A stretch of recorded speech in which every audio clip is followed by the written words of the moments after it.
Welcome to Spirited Straight Talk, the podcast to help you thrive with the help of spirit. I'm Deb Shepard, psychic medium, spiritual teacher, and author. Each week, I bring new insights to help you heal from loss, connect with spirit, and turn setbacks into triumphs. So let's get started. This podcast is one of our top 3 that we are sharing because I believe it is life-changing. Why? Because the story is about my partner, Dana. She's an inspiration. Her story is about overcoming brutal odds to find her purpose and her happiness. Welcome, everybody, to Spirited Straight Talk. Once again, I'm here with my partner, Dana. And we talked about this in the very beginning, that we wanted to have you share your story with our audience because you began sharing it in some of our workshops, just to kind of give people an understanding how things work as we're teaching, or especially our Souls Contracts classes. And I know when Dana and I first met, she had come to see me because she brought a staff of her employees from a business she owned and had followed me for a long time, I guess. One of my students, Josephine, had given you my information after your grandma passed. Yeah, and I think that was about when you took a break because you were very overwhelmed and you were having seizures at the time. So I didn't see you for a little while, but all of a sudden an event popped up. And I Were thought, you a stalker? Oh, cool. No. You think you have all these stalkers. No, I'm just kidding. But yeah, I just saw this event pop up and thought, oh, I recognized your name from your time on radio and from Josephine sharing about you. And I thought that would be really fun. So I took a group of 6 girls to see you at your little event. Yeah. And had a great time. And of course, thought, oh, that would be really cool to have you come and do a private event for us. And then also after that, we talked about you teaching them, doing a little workshop about energy, which was really fun. Yeah. And I never do exchanges, but we exchanged some of our work, which was enjoyable. And I just kept getting so comfortable and attracted, which I didn't realize, to Dana's soul. And the rest is sort of history. You stalked me. I did. I told her things for my own desires. Agenda. That's a great way to say it. And as you get to know somebody, you start sharing your little history of your life, and we would share. And Dana started sharing a few things with me, but didn't really go deep. She was, I'm going to say, kind of protected. Yeah, for sure. And one of the questions I think is always important is, why didn't you share all of it then? I mean, what happened in the past that you thought, I can only share this amount? Well, first of all, this story is a bit crazy. If you've ever read the book, A Child Called It, when I read that book, and I As an adult, I came across it one day in a Target store, and I picked it up, and I started reading it. I bought the entire set, which is of 3 books, and I sat in the car. I was, a sales rep at the time, so I was out and about. I sat in the car and I read the book in about an hour.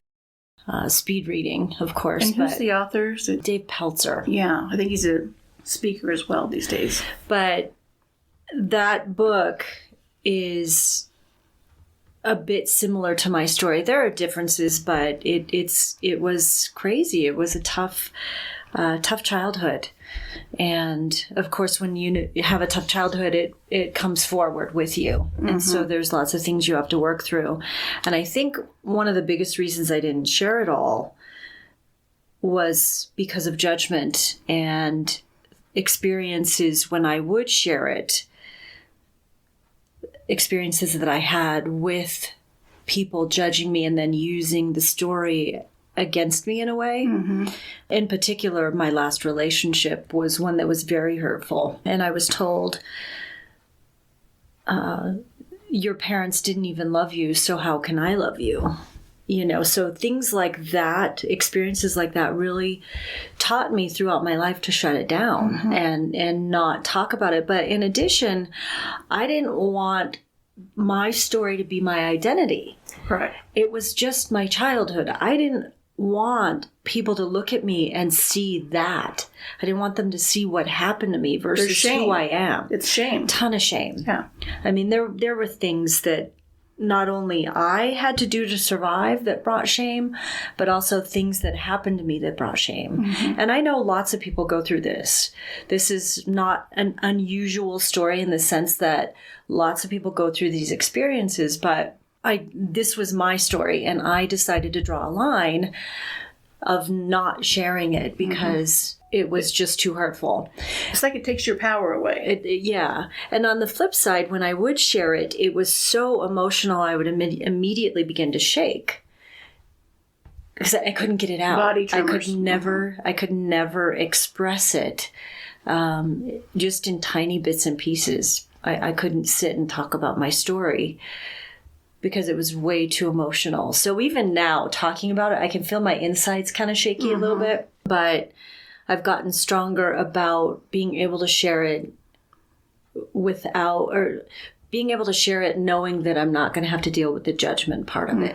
And we're not going to use it against you later. Right. And when Dana has shared pieces of her story at some of our workshops, everyone is so grateful for her being brave and being transparent and giving them the ability to feel like they can share without judgment. And what I think I'm good at is holding that energy and space for people to share without me judging even the people that did it, the accusers or the people that were the perpetrators, because that's not my journey or my purpose.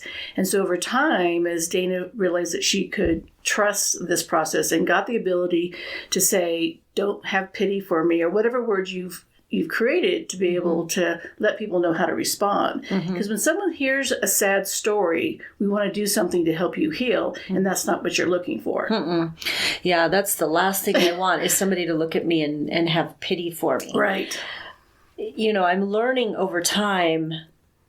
Over the last 5 years, I'm learning that there's more power in my story than I thought. And I'm learning that by sharing and allowing people to see, giving them a glimpse into how I've handled it can help them. Correct. And that's the only reason for sharing. So one of the things we start at is when you were born, your parents, your biological parents. You want to share that? Yeah. So my biological parents were very, very young. They were 15 and 16. I know that my father was left alone a lot at the time, and he got into trouble.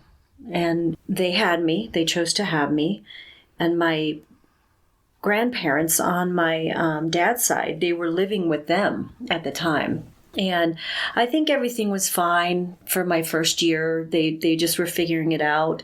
My parents lived with my grandparents, and I was very spoiled, very well taken care of. Very loved. My mom was there at the time, but she ended up leaving and going on a hitchhiking journey with another man. And this man happened to be my dad's cousin. And so she was kind of forced out, and my grandparents wouldn't let her take me on the road. Thank goodness. Right. Thank goodness on lots of different levels.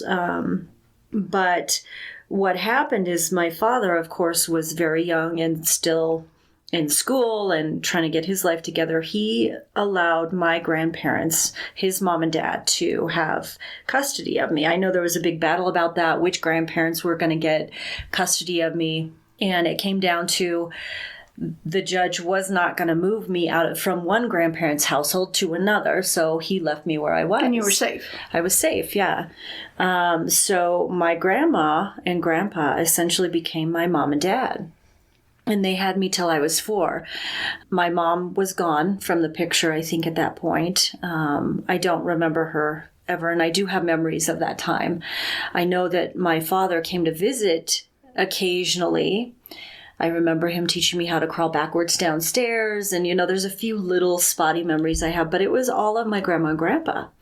And, of course, my aunts and uncles were involved as well and present.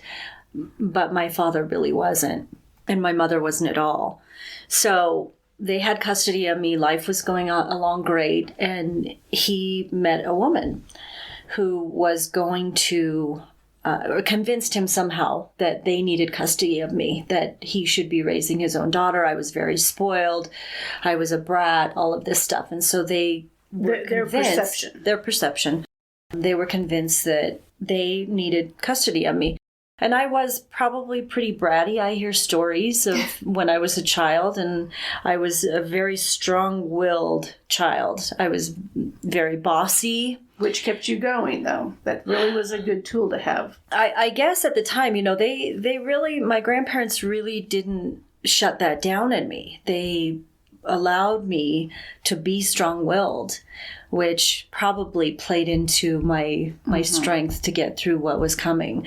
So anyway, I was 4 years old. They went through a court battle. My grandparents and my aunts and uncles fought to keep me where I was, from what I understand. But the judge gave custody to Your dad. my father. Yeah. And I remember the night they took me away. I was 4 years old, and my grandma was crying. And I was like, "Why are you crying?" And she said, "Well, you have a new mommy now." And I think that there's a few things that led up to them finally taking me. Like, they would take me on day excursions and stuff to build a relationship, I think was their purpose. So I remember those. But they came one night, and my grandma was forcing my shoes on my feet and had to hand me over. And I was screaming and crying and throwing the biggest fit. I remember this. I got in the car, and we stopped at a store, and I was used to going with them. So I don't think that was unusual, but what was happening I knew was unusual. And I think we probably would stop prior to this, and my dad would get candy or whatever. And here I am, 4 years old, and he went into a store. And I asked my stepmom if he was going to get me candy. And I'm still crying. And she turned and she said, "You don't deserve anything." And I sat back, and I remember thinking, this is bad. I was bad, and this is bad. And I remember thinking that at the time as a 4-year-old. And that began my journey with what happened. So, and what I remember, the first little while was okay. The first 2 years, yeah. The first 2 years, I remember things that were tough. Like, I think at 4, I remember kindness during those 2 years as well, though. So I know there were some good times during those first 2 years. But then my sister was born. And when she was born, I remember things dramatically changing. My dad worked nights, and stepmother worked days.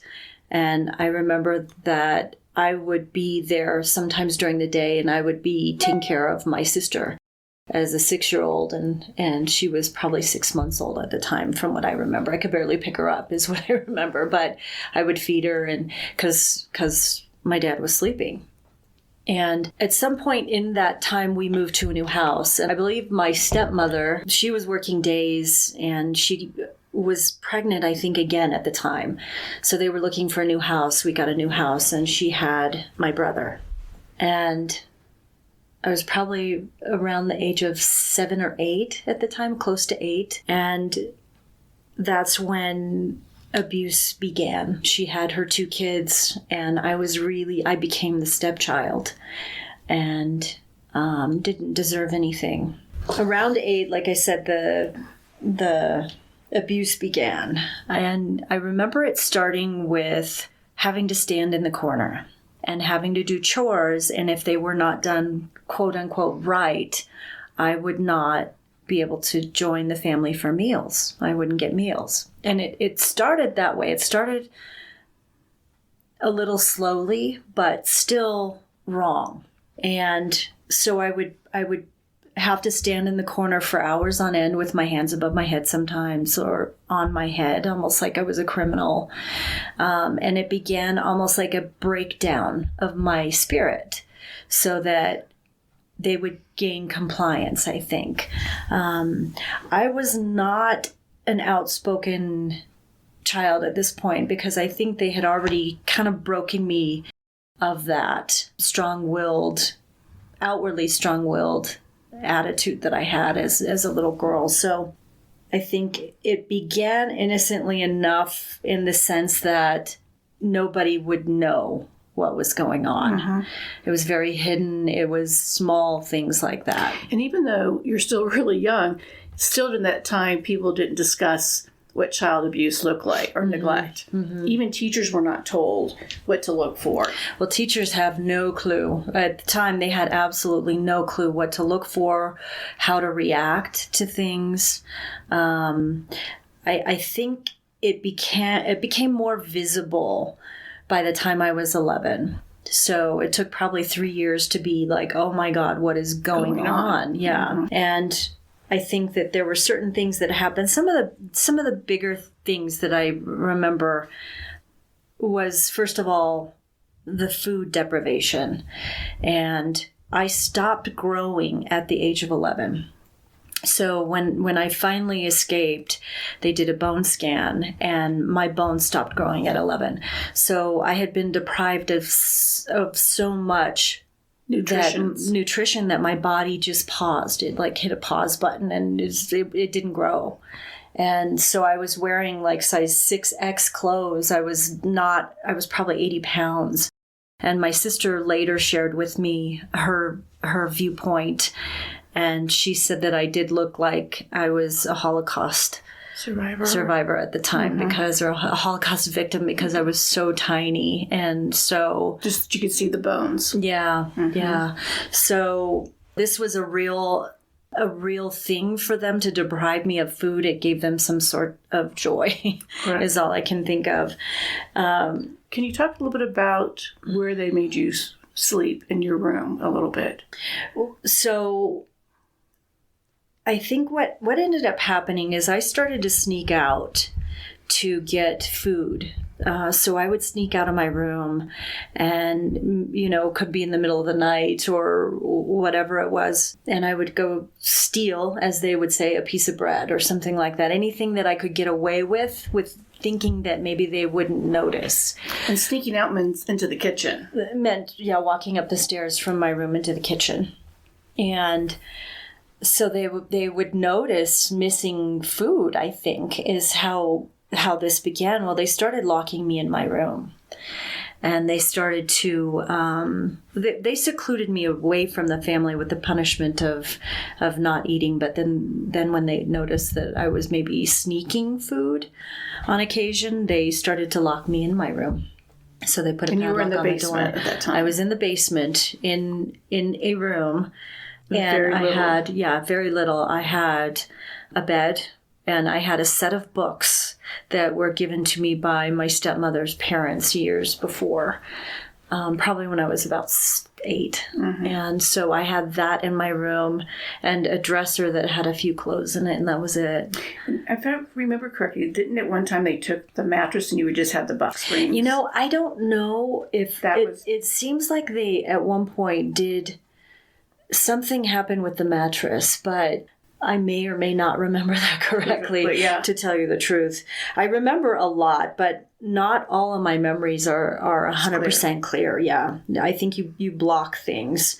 But that's kind of when the food stuff started, was around the age of 8, and it got progressively worse all the way throughout. By the time I was 11, I was regularly starved. And I had to fight for every meal. And part of my chore was to take the trash out. And there are times that I had to dig in the trash to see if there was a crust of bread or anything that I could salvage to shove in a pocket. I remember you telling me this, and it was so hard for you to share because of the shame that came with it. Uh-huh. And to me, that was, it hit my heart, where you wanted to survive so much. I did. You wanted to still live here and to be able to have to survive like that and to share it. I'm just so proud of you for having that courage. Thank you. Yeah, it's tough. Yeah. One of the other big punishments that I would get is I would have to write. I remember taking food one time and I had to write, "I will not steal," 5,000 times. And I could not have anything to eat until I finished that 5,000 times, which took me like 3 or 4 days.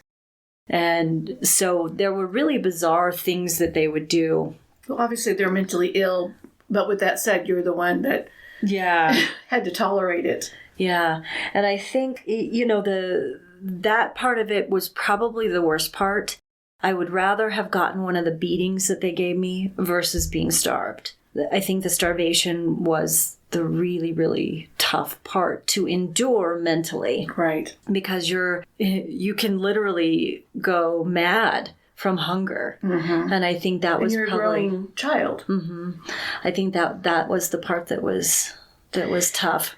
But some the of the physical beatings, punishments, the physical punishments were bad, and they were constant. It wasn't. I didn't go a day hardly without. Primarily by your father, but demanded by your stepmother. Yeah, it would depend on what my supposed crime was for the day, whatever the crime was. Whether it was I spoke to one of my siblings out of turn. I wasn't allowed to speak to them. I was called she or it most of the time. Not by my name. Mm-hmm. Just she. And I was... You were not able to play games with them. If they were playing games, you were not allowed to... I was not allowed to be near them, talk to them. I was literally a prisoner in the room. I was isolated. And they were told that I was bad and they were not to talk to me. And if I were to speak to them, they were supposed to report this. And so that's how life was.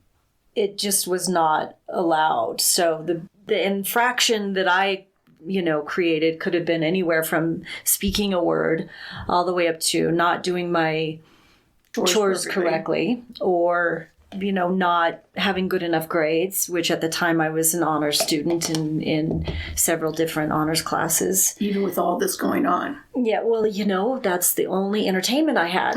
The entertainment I had was to read my textbooks, because that's what I had access to while I was locked in my room, or whatever the case was, shut in my room. I would read my school books, because that's all I had. That's all I could do.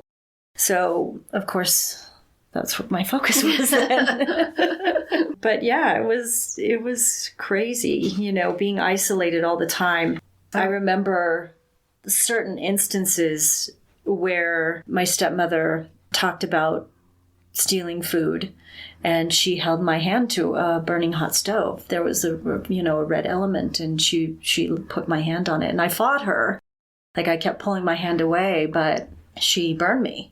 She put my hand to the stove and burned me, and said that, in the Middle East, they would cut my hand off for taking a piece of bread. And this is supposed to be a mother. Yeah. Mm-hmm. Yeah. I remember one instance, she threw a fork at me and it stuck in my leg, and then... And I think you still have a scar from that. Yeah.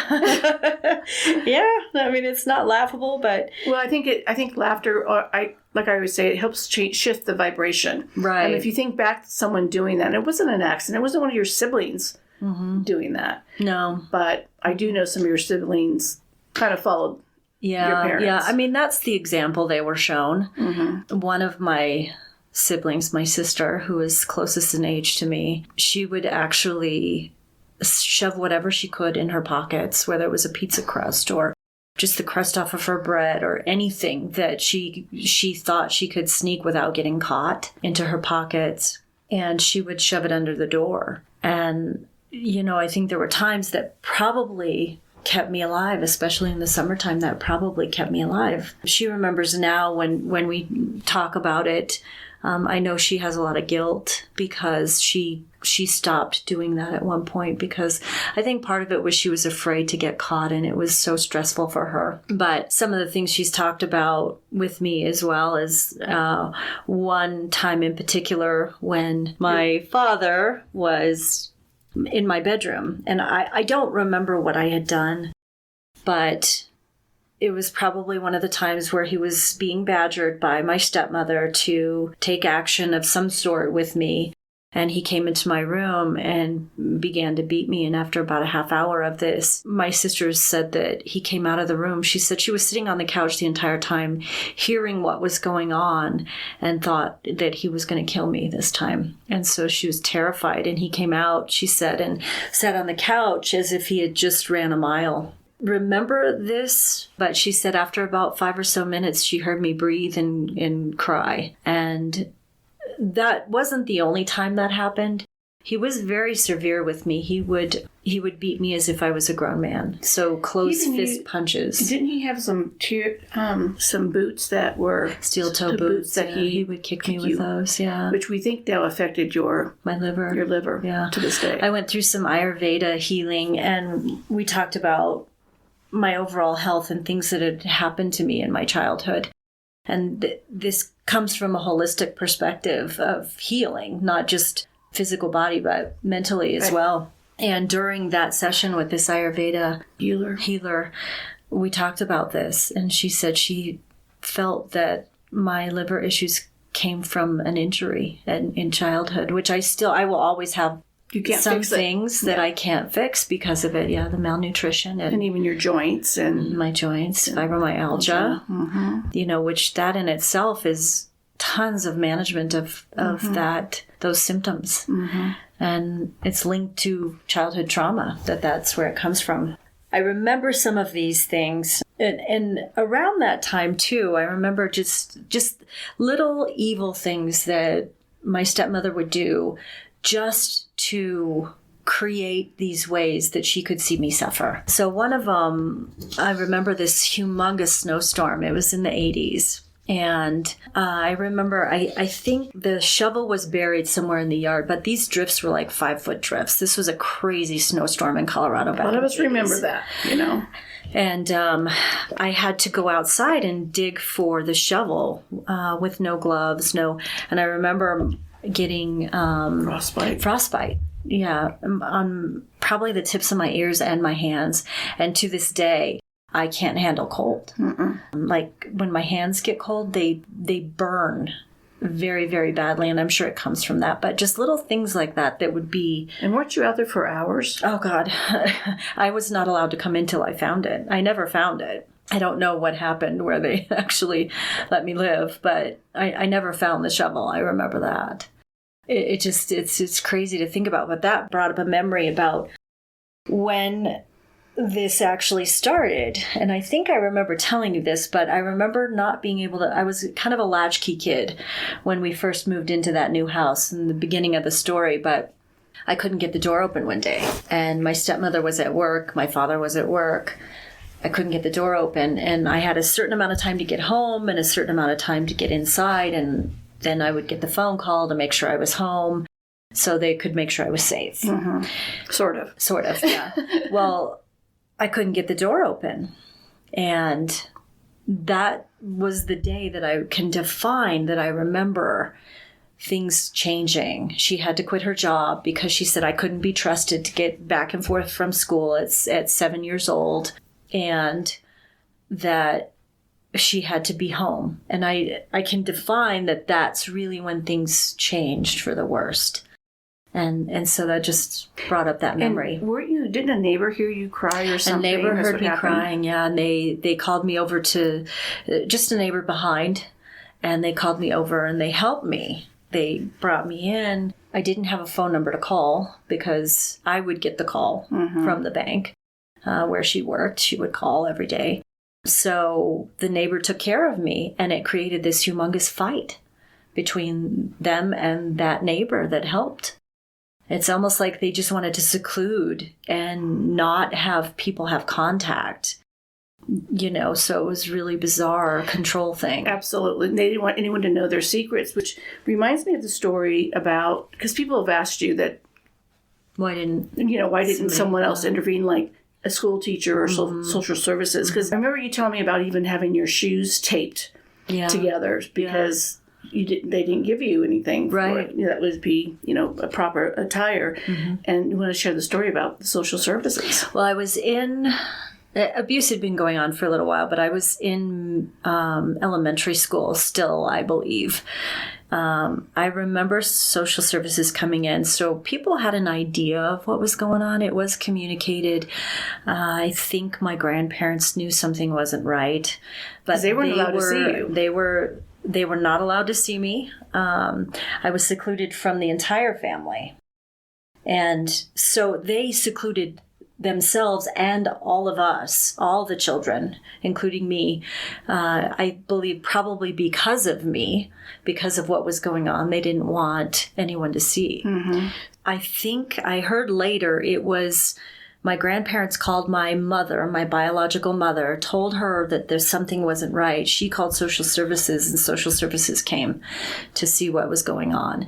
And they went to the school and they made me strip so they could see if there were bruises anywhere. I mean, it was just bizarre. But you said that they would do things so that there would be no bruises or they couldn't be found. Wasn't it timing? That was true. Something? That was true. It was timing. Yeah. There were there were lots of times I would show up to school with big signs of abuse, but I was always told when asked that the lie. They would give me the lie that I had to share. I ran into a doorknob one time when she got up and one day flew out of her room and just hit me with a belt buckle in the eye. She had a belt in her hand, and the belt buckle hit my eye and gave me a huge welt. Thank God it didn't rip my eye out. But going to school the next day, the lie was that I ran into a doorknob. I mean, who would believe that nowadays? Back then, 35 years ago, yeah.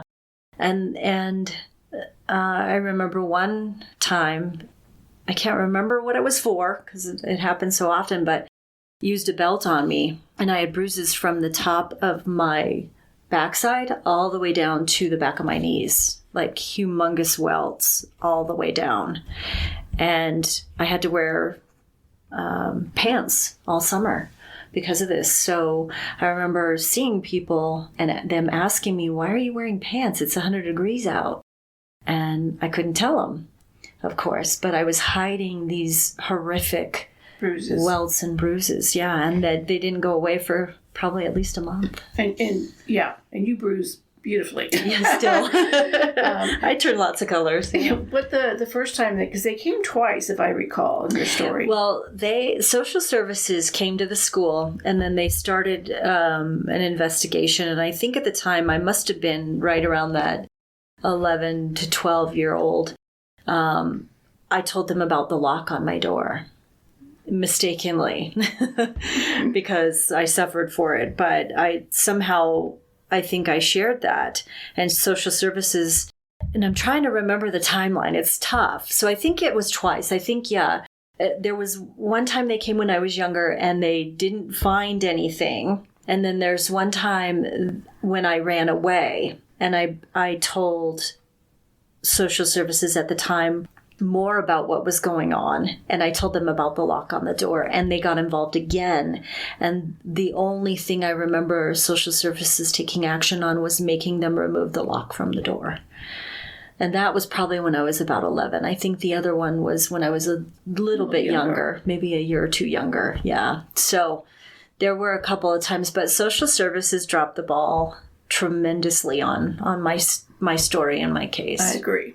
One of the stories you shared with me, and we've talked about, is the time that your brother, he was a lot younger than you, obviously, came into your room jumping on the bed, and what happened with that. Yeah, I remember this pretty distinctly because this was a big deal. I was really, really sick at the time, and I believe I had laryngitis. I couldn't actually speak out loud. And they couldn't take you they wouldn't take you to the doctor. They didn't take me to the doctor. No medical care. Yeah. And so I was in my room where I always was, and my brother had just gotten out of the bath, and he might have been 8 or 9, probably 8 at the time, so he was just little.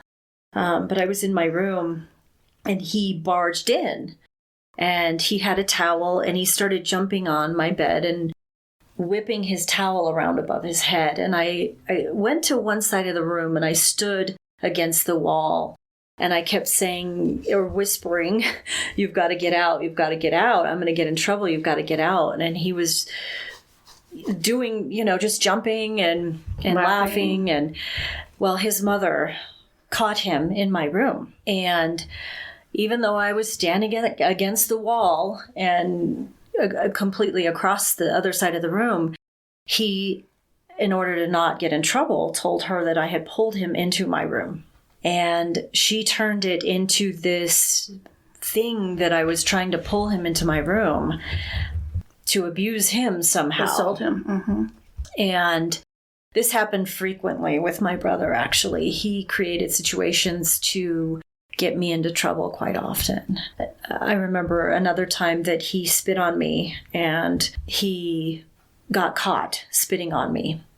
And I was wiping it off of my arm and I gave him a dirty look and she caught me giving him a dirty look. And she asked me what was going on. So I said, he spit on me. And he said, well, she spit on me first. Which is not true. Which wasn't true. But this is one of the rare instances I was actually in the car with them. They would take me to soccer games and make me sit in the hot car while they were out doing their soccer, I guess to stop me from stealing food. I don't know. Crazy nutcases, but that's what happened. And I didn't even get out of the car and I got a beating so bad. I was bleeding. I remember bleeding and I remember him looking at me saying, I'm so sorry. And, but that happened quite frequently. It wasn't. And especially like in the bedroom unusual situation, didn't they continually accused you of Oh, yeah. abuse? Even as an adult, when I confronted my father, he said this to me. And I completely cut off communication at that point, even though he was trying to reconnect with me. At that point, I said, I'm done. I'm not doing this. Not doing it. Not having a relationship. So, yeah, it's a bit crazy. This is just a little bit of Dana's story. This is the first few years. So what we're going to do is we're going to do another podcast to continue. How did Dana Part two. I did get away. She did get away, of course. But we want to talk about that, how you've healed, even how family members still want you to forgive. Yeah. And those things to really teach other people and share what we say about these kind of journeys and how to heal from them. Because I think that's the important part is, okay, this tragic situation happened. You're here today to talk about it. But what did it take for you to be able to share this with the world, basically? Yeah. I'm so proud of you. As I'm sitting here listening to it and remembering these things, I have tears in my eyes and my heart is so heavy because I love you so much. And knowing that another human being can do that. And like you said, this isn't just you. This happens. Mm-hmm. It does. And this is it still happens. Yeah. And you're telling the few stories, not every single one that has occurred to you, but I'm really proud of you. You keep telling me I have to write a book. I do. But I'm proud of you. We're going to do part 2. So make sure that you listen to the second podcast of Dana's courage to be here. Thank you. Yeah, thank you. Love you. Thank you for listening to today's episode. I hope it inspired you. If you enjoyed our conversation, make sure you subscribe so that you get notified of new episodes. And let's get connected. Visit debshepard.com for more insights, support, workshops, and a book a session with me. And finally, always remember, your loved ones in spirit are just a thought away. Even though they're on the other side, they're always by your side.